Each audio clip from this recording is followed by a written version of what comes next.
Let's talk a little bit of kind of along the lines of economic development. One of the things that the county's recently done was they've gotten involved in land banking, shovel-ready sites, and even taking that a step further. I can't remember what the technical or what the name of but it's certified. They're certified and ready to go. What's your stance on land banking in general? I'm very dubious about it. I really, I wouldn't have voted for it, only because I don't see government doesn't create businesses. Government does not run businesses. Business folks run businesses. Developers develop land. That's what they do, and they do it very well. The private sector, that is.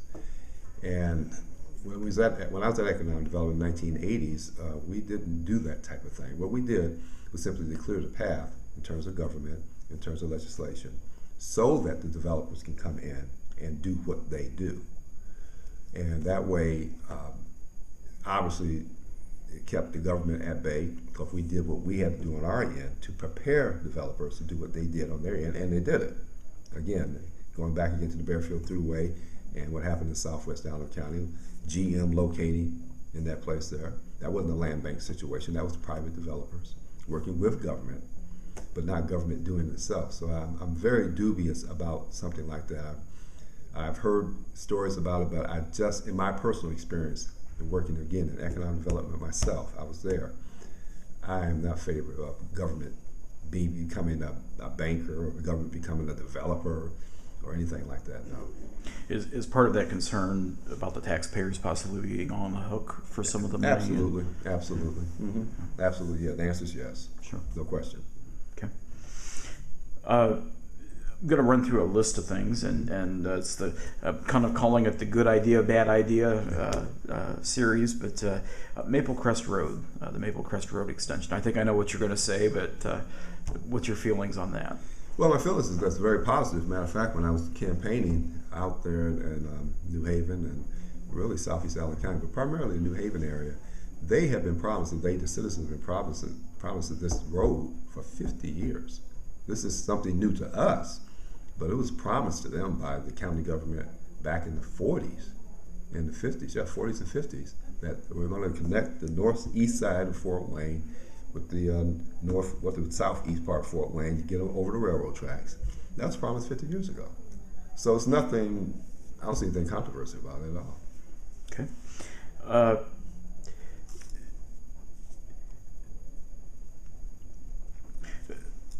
Yeah. Okay. It's not really so much a local issue as it is a state issue, but it still has some effects on county government, and it's the property tax caps. They're on the ballot this November to be written into the state constitution permanently. What's your feelings on the property tax caps? There's arguments both ways on that. Obviously, in the economic times that we're in right now, it would be good to have them. I wouldn't go so far as to say I want to make them conditional, what have you. I mean, if it's in the Constitution, it's in the Constitution. Most likely I'm going to vote for it myself. But I've been getting some drawbacks, or some feedback, that is, from other folks in government who felt that there will come a time when we may have to raise the caps again to cover what we're doing right now, or provide for basic services. So I understand that argument. But we've been very fortunate here in Indiana, the state of Indiana as a whole. We're the only state, I believe, the only state that's in a positive balance, in the black, if you will, among all the Midwestern states. Matter of fact, we are. And we're one of the few states in the nation, maybe 2 or 3 out of the whole United States, that's in the black. And it's because we've been frugal with our money at the county level, at the city level, certainly at the state level under Governor Daniels. And I'd like to see that continue. Would you be concerned about one of the things that I think is still kind of in flux with the property tax caps? Now you have people that maybe have the lower value homes are having to pay a little bit more to hit that 1%, making it maybe a little bit harder. Would you be concerned about that hitting in your area of the county council if elected? It's a possibility. It's a possibility, but nothing's perfect. Sure. Okay. Township government. Are you for or against township government? That's the horse that I'm riding in this whole campaign. I'm very much personally in favor of township government as it is. One of the jobs that I had when I got the Marine Corps, matter of fact, the very first job when I got the Marine Corps in 1987 was to work in Wayne Township Trustee Office, downtown Fort Wayne, Superior Street, then and now. There were many times when I only saw 3 people in 8 hours. 3 people in 8 hours. I'll say it a third time. 3 people in 8 hours. Nearly every single one of them, women with children, because they need everything: food, shelter, clothing. Now, there's been a constant talk for quite some time going back and forth, either at the state level or the county level. I'm not sure exactly which. I think it emanates from the state level, to close down all the trustee offices in Allen County, consolidate everything in Fort Wayne, essentially. And if you need help from any part of Allen County, you have to come to Fort Wayne. Supposedly, it's supposed to save us money. Maybe on paper it does. It's supposed to be more efficient, more effective. Get in, you're in, you're out, what have you. I can tell you from personal experience, no bias whatsoever, it's not going to work. Every single case of everybody who walks through the door who needs help is a unique case. There may be a woman who's in Monroeville who's pregnant, has kids, and needs help. That's true. There may be one in Fort Wayne, maybe one in Scipio Township, which is right next to Whitley County. Still, woman, 2 kids, needs help, same thing, food, shelter, clothing. Still, the situations are different. My point is that you have to deal with people. You cannot, even in this day of technology and all the rest of that, you cannot just punch in, punch out. It doesn't work that way. It's very time consuming. And I cannot understand, I do not agree with it, will fiercely oppose it.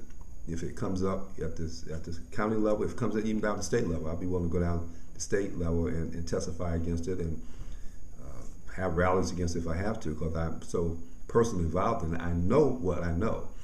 And it's just as crowded and just as congested and just as stressful in 1987 as it obviously is now, from all the roughly 2,000 folks I've talked to from the Indiana-Ohio line up to here, including Fort Wayne, southeast part of Fort Wayne, and northeast part of Fort Wayne. It's just as crowded, just as congested, just as stressful, more stressful now because of the times we're living in terms of getting the services that you need. You have to be there, in this case, Wayne Township Trustee Office, at a certain time. If you're not there, you missed your appointment for the day. Come back, reschedule it, you come back again. Whereas where we have the system that we have right now, where we have the township trustee in the township where he or she lives. If there's a flood, if there's a tornado, if there's hard times like we're having right now, he's there, she's there, the township trustee, the person's there, they take care of their business there, wherever they are in Allen County. Get it done. So that's why I'm fiercely opposed to any changes whatsoever. The only way, and what I'm going to propose when I get on Allen County Council, is to have a referendum. Because as it stands now, the county council has some say-so in this issue, and I really want to put it in the hands of the people in Allen County. So what I want to do, what I'm going to do when I get elected, is to have a referendum whereby folks to sign the petition, obviously, get the numbers that you need to have a referendum, and then everybody votes. Every single voter in Allen County vote up or down on it. That will send the message one way or the other as to whether or not we want to change the system to this, what I call one county executive deal, or leave it like it is. I can live with that either way, but to have basically 4 out of 7 people possibly decide something of this magnitude, which affects every citizen in Allen County. You and I live in Fort Wayne. Other folks live in New Haven. We have a problem with just literally get in the car and go downtown. You're out there in Monroeville, 3 miles from the Ohio border, 19 miles from Fort Wayne, or on the other side of Allen County, Scipio Township. Goodness, that might be 20 miles from Fort Wayne. I think at least 20 miles from Fort Wayne. It's a bigger part of Allen County is over there. It makes a big difference. If you're a retired farmer, and I met hundreds of farmers out in southeast Allen County this past summer. Parents, the kids are running the farm, but they're 87, 90 years old. Once again, flood or tornado, hard times. Who's going to go out there and help them? How are they supposed to get to Fort Wayne? It's not going to work. Practically, it's not going to work. So I'm fiercely opposed to it. Okay. Yeah.